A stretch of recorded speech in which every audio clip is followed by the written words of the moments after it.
nome e empresa, tá? Eu olho para você, né? Pra Claquete pode falar agora. Tá bom. Posso? Ana Adobati, DDOBBA, 1TI, fundadora da Livre de Assédio, Organização Livre de Assédio. Ok? Posso? Ana, como que surgiu a Organização Livre de Assédio?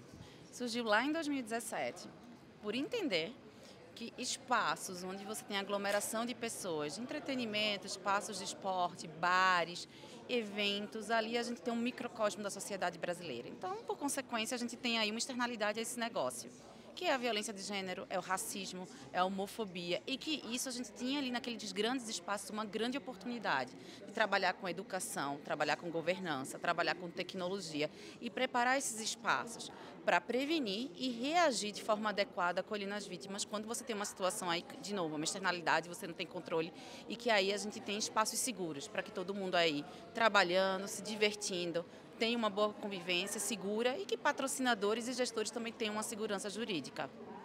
E essa iniciativa, ela surgiu a partir de alguma experiência, da sua percepção nesse meio?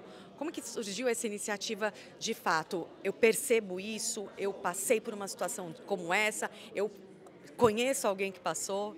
Bom, é bem importante lembrar que antes de eu trabalhar com a Livre de Assédio, eu trabalhei como repórter esportiva e também trabalhei na organização do Comitê Olímpico Rio 2016, Olímpico e Paralímpico. E ali eu comecei a entender que como repórter e como frequentadora de estádios, eu passei por situações de assédio que muitas vezes eu nem me dava conta que ali existia uma obrigação daqueles entes que trabalhavam com segurança, com organização, de cuidar dessas situações. Mas na frente, depois trabalhando nos bastidores, eu vi o quanto que tinha de possibilidade de governança, de prevenção e de integração no planejamento desses eventos com esse olhar para essas vulnerabilidades humanas. Mais na frente, já após jogo, viajei sozinha para o Uruguai, sofri uma situação de assédio num bar e aí teve uma intervenção do garçom que ali me deu o start, que tipo, nossa, como seria possível a gente ter todo mundo preparado para agir de forma adequada, sem revitimizar as vítimas, acolhendo, mas também sendo seguro para quem atua? Então, depois disso, eu volto para o Brasil, começo a pegar dados e comecei a ver a importância da indústria de hospitalidade, de entretenimento e esportiva para o turismo e para o PIB da América Latina.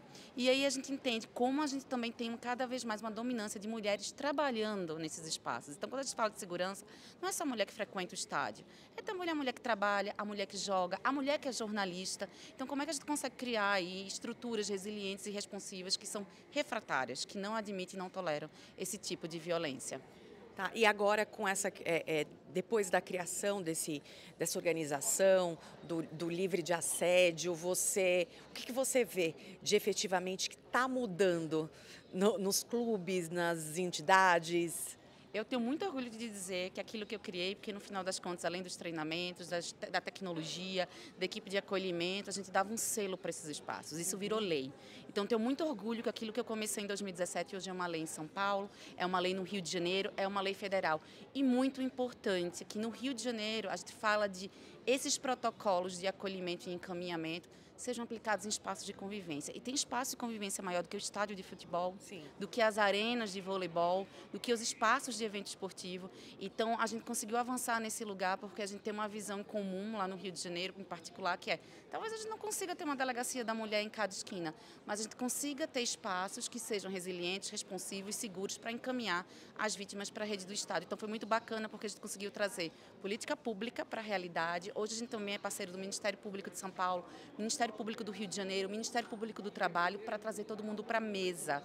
Então, aqui a gente tem um pacto, aqui ninguém se cala, do qual o Livre de Assédio faz parte. E a gente também tem marcas patrocinadoras, clubes de futebol que são signatários nesse compromisso de fomento dessa política pública. Então, mais do que ser punitivo, é trazer todo mundo para a mesa, trazer todo mundo para o jogo, para a gente transformar a cultura de forma sistêmica. Tá. E Ana, os clubes eles procuram a Livre de Acesso, Livre de Assédio.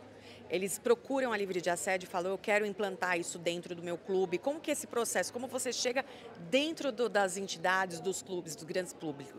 Hoje a gente trabalha mais com as arenas, com os espaços físicos, mas fica o convite também, porque fica algo muito, muito forte aqui no evento. A importância da educação. Educação é para todo mundo, não é só para o segurança que está ali, não é só para a equipe de produção, mas é também para o jogador, é também para a jogadora, é a gente falar também, inclusive, da relação trabalhista. Então, a gente não está falando só do protocolo ali na hora do evento, mas também do que está no bastidor, dessa governança que se falou tanto no evento, da transparência, da integridade. Então, a gente também tem que falar do assédio moral, do assédio sexual nessas relações. Técnico, jogador, contratante, jogador e também com o público. E algo que ficou muito importante, de novo, isso agora virou lei. Então, se a gente fala de ESG, não é só fazer o mínimo porque a lei é obrigatória, mas como a gente potencializa. E quando falam que quem paga a conta, de novo, a gente tem hoje grandes marcas patrocinadoras preocupadas com reputação, trazendo isso para contrato e também interessados em apoiar aquelas organizações, clubes, arenas que já estão aí em dia com a lei, né, com a governança. É isso. Eu vi a mosquinha. Deu, não, tá certo, tudo certo. Vê o mosquitinho comendo.